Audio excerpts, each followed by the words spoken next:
kamera. Tunashukuru kwamba tumezungumza yote ambayo yalikuwa ni muhimu na tumewasilisha kwa Mheshimiwa Waziri na timu yake. Kwa hiyo naamini vikao vitaendelea. Labda kubwa ni lipi ambalo mlijadiliwa? Mara kwanza wakati unaingia ulisema haujajua agenda. Labda agenda imekuwa ni nini? Maendeleo ya soka Tanzania. Halihusiani na mchezo namba 184 dhidi ya Yanga?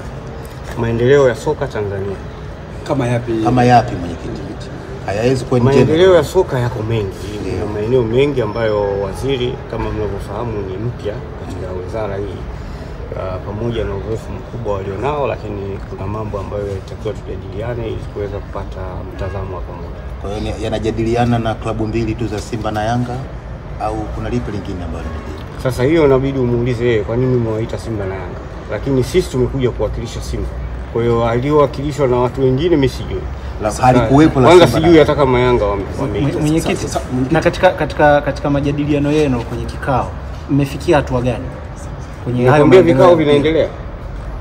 Leo tumeanza kikao cha awali, tutafanya tena kikao wakati mwingine. Sawa mwenyekiti, wakati Young Africans wanatoka walisema miongoni mwa kilichojadiliwa ilikuwa ni mchezo wenu wa Yanga na Simba.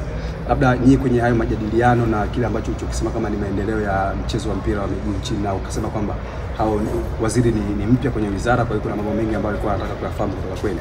Akijadiliwe kwa kitu kwa sababu wao wamesema kimejadiliwa. Kikao chetu sisi hakihusiani na chao. Kama ingekuwa kinahusiana ina maana tungekaa pamoja. Kwa hiyo siwezi kujibia jambo ambalo sikulishuhudia. Wao walipokutana na waziri wanajua waliozungumza nayo, na kama wameeleza hivyo ni sawa. Lakini sisi tunachosema hayo ambayo nimewaeleza ndio ambayo tulijadiliana. Kwa hiyo hili alikujadiliwa la mechi ya Yanga na Simba namba 184? Hapana. Labda kuna mwanga wa maendeleo ya soka unayoona? Sasa hiyo itakuja kwenye tafsiri ya mwisho ambapo tutakuja kutoa taarifa ya pamoja. Sawa mwenyekiti, hatima ya dabi yenu sasa imefikia wapi mpaka sasa? Mamlaka si imeshasema mechi itapangiwa tarehe. Kuna haja gani tena ya kusema hatima? Kuna hatima gani nyingine? Hamna hatima. Hatima mpira utachezwa tu siku nyingine kama itakavyopangwa.